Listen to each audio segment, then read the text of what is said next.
A leaflet was posted through our door this week from a group called Practical Action, which supports subsistence farmers around the world. I skim-read it, but one particular sentence about rural Nepal caught my eye. Farmers are thriving despite climate change by starting small, it read. The leaflet explained that the going is tough in the mountainous terrain of Nepal, even when the weather is predictable. But now, with climate change, the seasonal rain is so heavy that it causes floods, which wash away most of the seed, and in the dry season, water runs dangerously short. Crops are failing, and COVID-19 restrictions have made getting hold of vital farming supplies even more difficult in remote areas. So what can be done? New farming techniques, better water storage, and solar-powered irrigation systems will all help.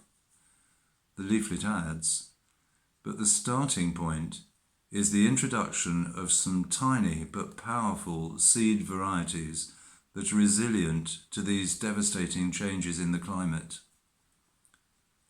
A seed is just a couple of millimeters in diameter, but that's enough to bring the prospect of real hope to these Nepalese farmers and their families. A few seeds in the palm of the hand are so small that they are almost beneath notice. The Jesus of John's Gospel knew that. In the days before he died, he said of himself, "Except a grain of wheat fall into the ground and die, it remains alone. But if it dies, it brings forth much fruit."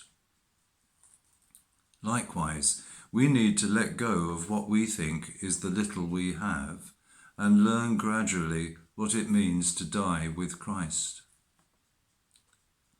In John chapter 6, Jesus' disciples, overwhelmed by the size of the crowd they thought they were going to have to feed, eventually found somebody with a few meagre resources, so that Andrew said to Jesus, "There is a lad here who has 5 barley loaves and 2 small fishes, but what are they among so many?"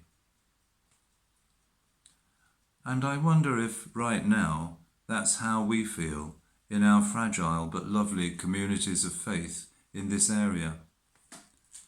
We look around. There seem to be so few of us. Where on earth do we begin? Who or what are we among so many? I think we are like those tiny, resilient seeds being developed in Nepal. Praying and planning through what we might try next in our situation is vital, and we have some really good resources to help us with that.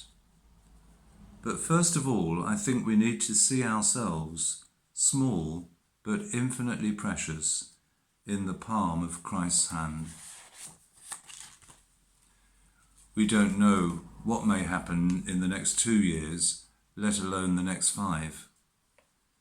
There could be any number of outcomes to us going down into the earth in and with Christ.